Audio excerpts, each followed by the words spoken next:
नमस्कार। आइए आज दीर्घ स्वर संधि की चर्चा की जाए। और दीर्घ स्वर संधि में जैसा इसका नाम है दीर्घ, तो दीर्घ जो भी होगा उसका ह्रस्व रूप होगा। तो इसकी परिभाषा है कि जब कोई ह्रस्व और दीर्घ स्वर आपस में मिलते हैं और दोनों मिल करके दीर्घ हो जाते हैं तो वहाँ पर दीर्घ स्वर संधि होती है। तो अ ह्रस्व है और आ दीर्घ है। ई ह्रस्व है और ई दीर्घ है। उ ह्रस्व है और उ दीर्घ है। और री उच्चारण में ये भी ह्रस्व और दीर्घ हैं। ये आपस में मिलकर के दीर्घ हो जाएंगे तो वहाँ दीर्घ स्वर संधि होगी। अब एक एक उदाहरण से इसको समझें कि जैसे अ और अ आपस में मिलेगा तो हो जाएगा आ। अ और आ आपस में मिलेगा तो भी दीर्घ हो जाएगा आ। अगर आ और अ आपस में मिले तो भी हो जाएगा आ। और आ मिले तो भी हो जाएगा आ। यानी अ और आ आपस में मिल रहे हैं और हो जा रहे हैं दीर्घ, तो इसलिए दीर्घ स्वर संधि। अब एक एक शब्दों को लिया जाए। पहले शब्द के अंत में अ और दूसरे शब्द के अंत में भी अ होगा। जैसे शब्द है कि धन और धन अर्थी। इसके बाद अब इस अ और आ को मिलाएंगे। जैसे शब्द है भोजन और धन आलय। शब्द है आ और अ, ये दो वर्ण मिलेंगे तो आ।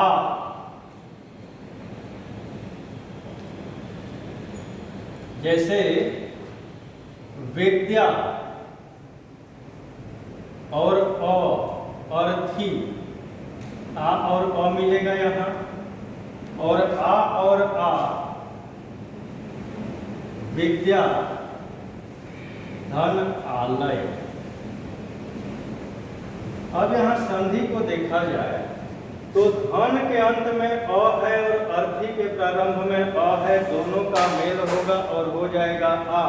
तो धन धन अर्थी यह हो गया धनार्थी। धन को चाहने वाला अर्थ हुआ। दूसरा है भोजन और आलय। अ और आ मिलेगा तो भी आ होगा। अब ये हो गया भोजनालय। भोजनालय। अब विद्या धन अर्थी में आ और अ मिल रहा है, दोनों मिलके आ होगा। तो विद्या धन अर्थी यह हो गया विद्यार्थी। और विद्या धन आलय आ और आ मिलकर के आ होगा। अब ये हो गया विद्यालय। आ आपस में मिलके आ हो जा रहा है, दीर्घीकरण हो जा रहा है, इसलिए यहाँ पर दीर्घ स्वर संधि है। अब इसी प्रकार हम ई को लें और इसको मैं मिटा दे रहा हूं। ई आपस में मिलके बड़ी ई हो जाएगी। इसका उदाहरण देख लिया जाए। छोटी ई, छोटी ई, छोटा रूप इसका मिलेगा तो भी हो जाएगा बड़ा, दीर्घीकरण हो जाएगा। छोटी ई बड़ी ई, यह भी मिलके बड़ी ई दीर्घ हो जाएगा। बड़ी ई छोटी ई, ये मिलके बड़ी ई। और बड़ी ई बड़ी दीर्घ दीर्घ मिलेगा तो भी दीर्घ ही होगा। अब उदाहरणों से, शब्दों के माध्यम से इसको समझने का प्रयास किया जाए। जैसे शब्द है गिरी धन इंद्र। अब छोटी बड़ी की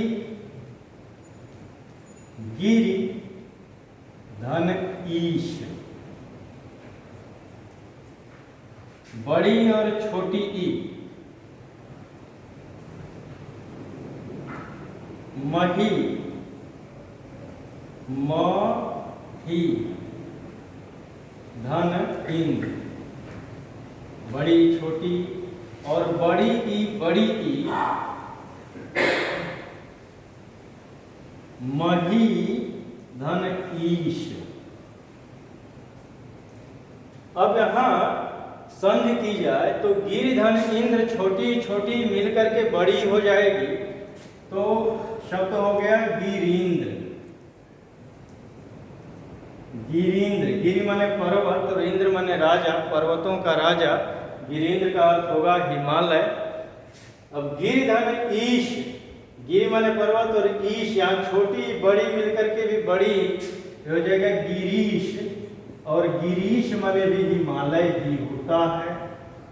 अब यहाँ बड़ी छोटी मिलकर के बड़ी मही धन इंद्र, महींद्र, मही माने धरती और इंद्र माने राजा, धरती का राजा। और मही धन ईश, बड़ी बड़ी मिलकर के भी बड़ी ई हो जाएगा महीश। तो ह्रस्व और दीर्घ मिलकर के दीर्घ हो रहे हैं, तो यहाँ दीर्घ स्वर संधि है। अगर प्रश्न आता है कि गिरींद्र में कौन सी संधि है, तो होगा कि यहाँ पर दीर्घ स्वर संधि है। या प्रश्न आता है कि गिरींद्र का सही संधि विच्छेद क्या होगा, तो गिरि धन इंद्र। या यह पूछता है कि गिरि धन इंद्र से बनने वाला शब्द होगा, तो उसमें ऑप्शन सही होगा गिरींद्र का। तो इस तरह से ई पर बहुत से शब्द हो सकते हैं। यहाँ उदाहरण के लिए हमने एक को लिया है। अब आइए ऊ की चर्चा की जाए। छोटा रूप और बड़ा रूप, ह्रस्व और दीर्घ ऊ के भी आपस में मिलेंगे तो दीर्घ हो जाएंगे। उदाहरणों से समझा जाए। अगर यह ह्रस्व और ह्रस्व ये मिले तो दीर्घ हो जाए, ह्रस्व और दीर्घ मिले तो भी दीर्घ हो जाए, दीर्घ ह्रस्व मिले तो भी दीर्घ, और दीर्घ दीर्घ दीर्घ मिले तो भी दीर्घ हो जाए। अब उदाहरण दे करके इसको समझने का प्रयास किया जाए। जैसे शब्द है भान धन उदय, ह्रस्व ह्रस्व, छोटा ऊ छोटा ऊ। अब छोटा ऊ बड़ा ऊ का उदाहरण लिया जाए। लघु धन ऊर्मी, अब बड़ा ऊ छोटा ऊ।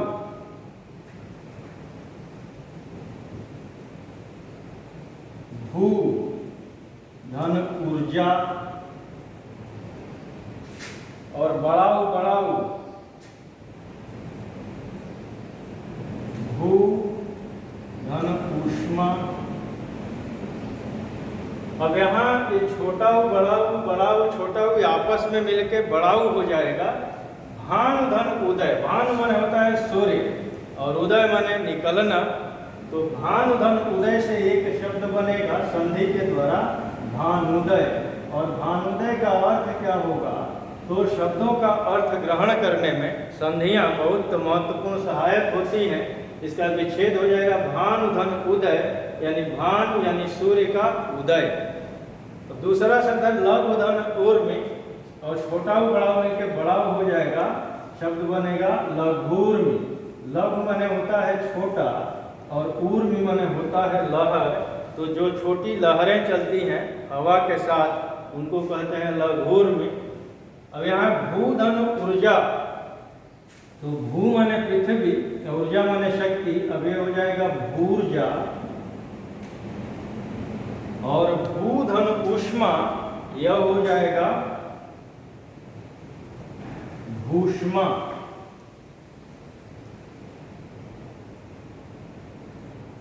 तो इस तरह से छोटा व बड़ा व आपस में मिलकर के यहाँ बड़ा हुआ है, और री भी आपस में मिलेगी तो उच्चारण में वह दीर्घ री हो जाएगी। री के कुछ उदाहरणों को यहाँ नीचे ले लें कि री और री आपस में मिलकर के यह बड़ी री में हो जाएगी। जैसे शब्द है मातृ धन ऋण या पितृ धन ऋण।